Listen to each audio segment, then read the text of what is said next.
दोस्तों yes bank की बात करें तो यहाँ पे यस बैंक ने एक बहुत ही बड़ा डिसीजन लिया है और ये जो डिसीजन लिया है इसकी वजह से आने वाले समय में यस बैंक के बिजनेस में बहुत तेजी से वृद्धि होती हुई दिखाई दे सकती है। और इसके पीछे वजह यह है कि यस बैंक इस समय अपने कारोबार को तेजी से आगे फैलाने की कोशिश करे और इसके लिए जितने हो सके त्वरित डिसीजन लिए जा रहे हैं। इसके अलावा यस बैंक के लिए एक माइलस्टोन अचीवमेंट हुआ है। इंडिया की टॉप 20 बैंकों के अंदर वो शुमार हो चुकी है और उसकी जो रैंक है वो भी 14 की है। ये बहुत बड़ी बात है। एक तरफ तो पिछले 2-3 साल पहले अगर देखे जाके उसका बैकग्राउंड देखे यस बैंक का तो आप समझ सकते हो कि यस बैंक डूब चुकी थी, उसका कोई भी भविष्य नहीं था, यानी पूरी तरह से अंधकार में भविष्य था बैंक का। और ऐसे में सिर्फ 2-3 साल के अंदर टॉप 20 के अंदर जगह बनाना बड़ी बात हो जाती है और वो भी उसकी रैंक 14 पे आ चुकी है। जबकि इंडिया में बहुत सारी बैंक है, चाहे गवर्नमेंट की बैंक हो या फिर सरकारी बैंक या फिर प्राइवेट सेक्टर की बैंक, तो इन बैंकों के बीच में लिस्ट में आप देखें तो इसने अपनी जगह बना ली ऊपर की तरफ। और इसके पीछे वजह भी है जिसको इस वीडियो के माध्यम से डिस्कस करेंगे और जानने की कोशिश करेंगे क्या इस समय हमें यस बैंक में इन्वेस्टमेंट करना चाहिए।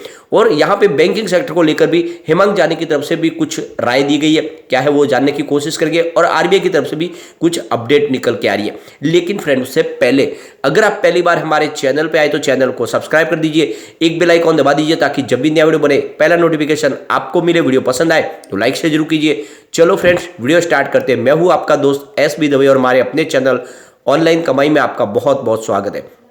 सबसे पहले अगर हम निफ्टी 50 की बात करें तो आज 17,511 के स्तर पे 0.25% की गिरावट देखने को मिली। कल भी काफी बड़ी गिरावट हुई थी, गिरावट आज भी है। निफ्टी बैंक की बात करें तो 40,001 के स्तर पे 0.01% की तेजी है, यानी बैंकिंग शेयरों में आज थोड़ी सी मामूली तेजी थी। निफ्टी पीएसयू बैंक की बात करें तो 3,649 के स्तर पे 0.53% की तेजी, यानी लगभग आधा % की तेजी है। लेकिन निफ्टी प्राइवेट बैंक की अगर हम बात करें तो 20,416 के स्तर पे 0.01% की मामूली सी तेजी है, यानी आज सरकारी बैंकों में तो तेजी थी, प्राइवेट सेक्टर की बैंकों में कोई तेजी देखने को नहीं मिल रही है, सिर्फ नाम मात्र के लिए ग्रीन क्लोजिंग है।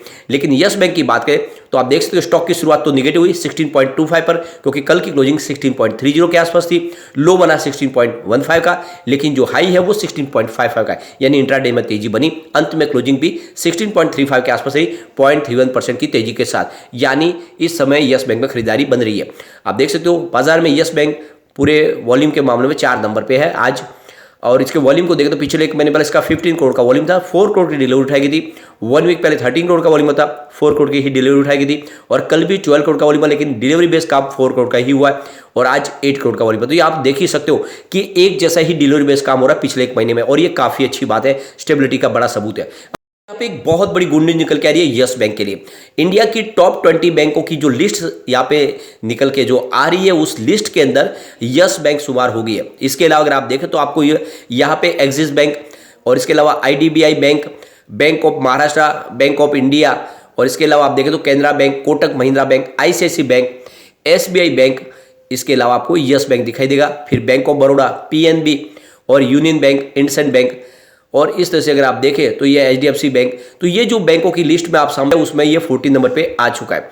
तो ये आप देख सकते हो कि यस बैंक का जो ये बिजनेस है ये काफ़ी शानदार है, क्योंकि बहुत समय के बाद जब देखें तो यस बैंक जब डूब चुकी थी उसके बाद में इसने काफ़ी बड़ा अचीवमेंट किया है। यस बैंक की शुरुआत 2004 में हुई थी, मुंबई से इसकी शुरुआत हुई क्योंकि हेडक्वार्टर इसका मुंबई में है। और आप देखें अब जब यस बैंक के प्लस पॉइंट की बात करें, यस बैंक इस समय टेक्नोलॉजी बेस्ड काम कर रही है, यानी न्यू टेक्नोलॉजी को जल्द से जल्द यहाँ पे लॉन्च किया जा रहा है। डिजिटल बैंकिंग की सर्विस सबसे शानदार है। इसके अलावा मोबाइल बैंकिंग, इंटरनेट बैंकिंग और डिजिटल वॉलेट्स में कंपनी का कामकाज काफ़ी अच्छा है। और आप देखें तो ये दूसरी बैंकों से काफ़ी अच्छी सुविधाएं दे रही है।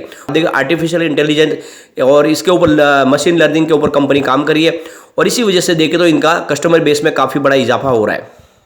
यस बैंक की बात करें तो इसका जो इस समय जो खास फोकस है वो इकोनॉमिक सपोर्ट ग्रोथ के ऊपर है। इसके अलावा और डेवलपमेंट ऑफ इंडिया की तरफ है। इसके अलावा देखें तो काफ़ी ज़्यादा फाइनेंशियल प्रोडक्ट्स और सर्विस प्रोवाइड कर रही है। पर्सनल और बिजनेस लोन्स भी दे रही है कंपनी। जिस तरह से आप देखें तो क्रेडिट कार्ड्स हो या फिर जो करंट अकाउंट हो, डेबिट अकाउंट हो, उन सब के ऊपर कामकाज काफ़ी अच्छा है, और जो सर्विस इनकी है वो काफ़ी अलग। और आप ये देख सकते हो यस हेड स्टार्टअप जो प्रोग्राम इन्होंने शुरू किया है उसकी वजह से इनके बिजनेस में काफ़ी ज़्यादा यहाँ पे देखें तो इंप्रूवमेंट देखने को मिल रहा है। यस बैंक देखो इंडिया के अलावा वर्ल्ड की काफ़ी कंट्रीज में यहाँ पे सेवाएं दे रही है, और इंटरनेट बैंकिंग में कंपनी का काफ़ी अच्छा है। इंटरनेशनल बैंकिंग सर्विस जो है इनकी काफ़ी शानदार है। और यहाँ पे देख सकते हो पिछले दिनों रसिया के साथ में रूबेल का बिजनेस भी इन्होंने शुरू कर दिया है। क्रॉस बॉर्डर इनका जो ट्रांजैक्शन है वो काफ़ी अच्छा है। तो ये आप समझ ही सकते हो यस बैंक इस समय तेजी से बढ़ता हुआ बैंक आपको दिखाई देगा। और ऐसे में इसके आने वाले समय एक प्राइस में हमें एक तेजी आती हुई दिखाई देगी, क्योंकि इसने पिछले 2-3 साल में कुछ आप समझ सकते हो कि काफ़ी बड़ा अचीवमेंट किया है।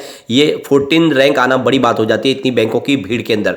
अब यहाँ पे यस बैंक की तरफ से एक और बड़ा डिसीजन लिया गया है। यस बैंक ने अपनी एफडी के ऊपर इंटरेस्ट रेट को 8% कर लिया है, यानी जबरदस्त तरीके से एफडी की रेट को बढ़ा दिया। 0.25% से लेके 0.50% की बढ़ोतरी कर लिया एफडी के अंदर। और ऐसे में आने वाले समय में यस बैंक के कस्टमर बेस में इजाफा हो सकता है। ये 21 फरवरी से लागू हो चुकी है। और आप ये देख सकते हो कि ये जो इन्होंने जो एफडी के ऊपर जो ऑफर किया है जो रेट, ये काफ़ी अच्छा है और यूनिक है और दूसरी बैंकों से काफ़ी ज़्यादा है। और इस वजह से आने वाले समय में आपको देखें तो इसमें अच्छा एक रिटर्न देखने को मिल सकता है। आरबीआई की तरफ से रेपो रेट लगातार बढ़ाने के बाद देखें तो दूसरी जो बैंक है वो भी एफडी में अपनी ब्याज दरों को बढ़ा रही है। एचडीएफसी बैंक हो या फिर आईसीआईसी बैंक हो और यस बैंक के अलावा एसबीआई, और इन्होंने भी अपनी एफडी को बढ़ाया। यस बैंक भी उस लिस्ट में शामिल हो गया जिसने अपनी रेपो रेट के आधार पर अपनी यहाँ पे इंटरेस्ट रेट को बढ़ा दिया है। क्योंकि आप देखें तो 6.50 तक आ गया रेपो रेट और उसके बाद में आप देखें तो यहाँ पे अब एफडी बढ़ना शुरू हो चुका है। तो यहाँ पे अगर हम एफडी की इसकी परफॉर्मेंस देखें तो 7 से 14 डेज के लिए जो सामान्य नागरिक है उनको 3.25% का इंटरेस्ट मिलेगा और सीनियर सिटीजन को 3.75% होगा। 15 से 45 डेज के लिए 3.70% कर लिया गया है और सीनियर सिटीजन के लिए 4.20% है। 46 से 90 डेज के लिए 4.10% मिलेगा इंटरेस्ट और सीनियर सिटीजन को 4.60%। 91 से 180 डेज के लिए अगर आप यहाँ पे एफडी करते हो तो 4.75% का आपको इंटरेस्ट मिलेगा और सीनियर सिटीजन को 5.25%।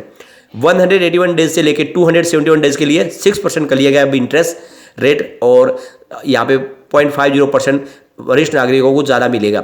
272 से लेके 1 साल के कम तक के लिए अगर आप निवेश करते हो तो आपको 6.25% का इंटरेस्ट रेट मिल जाएगा और वरिष्ठ नागरिकों को 0.50% एक्स्ट्रा मिलेगा।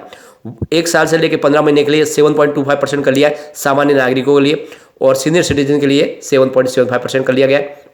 अब 15 महीनों से लेके 35 महीनों के कम अगर आप करते हो तो आपको 7.5% इस समय आपको ब्याज मिलेगा और 0.50% मिलेगा एक्स्ट्रा जो भी सीनियर सिटीजन है उनको। अब 35 मंथ से लेके जो भी 36 मंथ से कम के लिए करते हैं उसको 7.5% है और वरिष्ठ नागरिकों को हो गया है 8%, यानी सीनियर सिटीजन है उनको 8% मिल जाएगा। तो ये आप समझ ही सकते हो कि ये जो इंटरेस्ट रेट है वो काफ़ी बढ़ चुकी है और ये काफ़ी अट्रैक्टिव है। अब दूसरी जगह का जो निवेश है वो बैंकिंग सेक्टर में आ सकता है। लोग यहाँ पे अब एफडी करने के लिए लालच होंगे, काफ़ी अच्छा इंटरेस्ट रेट अब मिलने लगा है। तो इसके लिए आप समझ सकते हो यस बैंक के कारोबार में वृद्धि की संभावना बनेगी। यहाँ पे एक बड़ी अपडेट और निकल के आ रही है। ये आरबीआई की तरफ से जो रिपोर्ट निकल के आई है, जो बैंकों का मर्जर किया गया है और ये डिसीजन काफ़ी अच्छा रहा है। इसकी वजह से आने वाले समय में बैंकिंग सेक्टर पर जो दबाव है वो भी कम होगा और ये दूसरी जो बैंकों को मर्जर की वजह से खर्च में कमी तो आती है लेकिन काम करने का जो तरीका है वो भी सुधर रहा है। तो कुल मिला के जो सरकार की तरफ से जो लगातार मर्जर की जा रही बैंकों को, इसकी वजह से इसको इस सेक्टर को काफ़ी बेनिफिट मिल रहा है। और आप देखें तो इनकी जो एसेट क्वालिटी में लगातार सुधार भी हो रहा है और एनपीए में लगातार गिरावट भी हो रही है। यहाँ पे एक बड़ी अपडेट और निकल के आ रही है। तो यहाँ पे हेमंत जानी इस समय बैंकिंग सेक्टर को लेकर काफ़ी बुलिश है। उनका कहना है कि नियर टर्म में इंटरेस्ट रेट क्या होगी इसके बारे में तो कोई भी क्लियरली हम नहीं कह सकते, लेकिन इसमें इसकी वजह से कुछ प्रेशर तो देखने को मिल सकता है। लेकिन अगर आपका नजरिया कुछ लॉन्ग टर्म का है तो इस समय बैंकिंग सेक्टर सबसे शानदार है। आप अर्निंग ग्रोथ को देखें तो सारे काफ़ी अच्छे बता रहे, रिजल्ट नंबर काफ़ी अच्छे रह रहे और इसके अलावा अगर आप देखें तो एसेट क्वालिटी में सुधार भी हो रहा है और आप देखें तो उनका एनपीए भी कम हो रहा है। ऐसे में आने वाले समय में एक अच्छी तेजी की संभावना बैंकिंग शेयरों में देखने को मिल सकती है। तो आपके पोर्टफोलियो में इस समय बैंकिंग सेक्टर के शेयर होने चाहिए। तो ये जैसे कि हमने यस बैंक के बारे में डिस्कस किया, यस बैंक ने बहुत कुछ अचीव किया है और आप देख सकते हो इंडिया की टॉप 20 बैंकों में 14वां नंबर लाना बहुत बड़ी बात हो जाती है। ऐसे में यस बैंक में निवेश किया जा सकता है और यस बैंक लगातार अच्छे निर्णय भी ले रही है, तो निवेश कर सकते हैं आप। लेकिन फ्रेंड, कोई भी इन्वेस्टमेंट करने से पहले अपने फाइनेंशियल एडवाइजर के बारे में ले ले या अपना खुद का रिसर्च करें, क्योंकि मैंने वीडियो आपके एजुकेशनल पर्पज के लिए ही बनाया। वीडियो पसंद आए तो लाइक शेयर जरूर कीजिए और चैनल को सब्सक्राइब कर दीजिए। Thank you friend.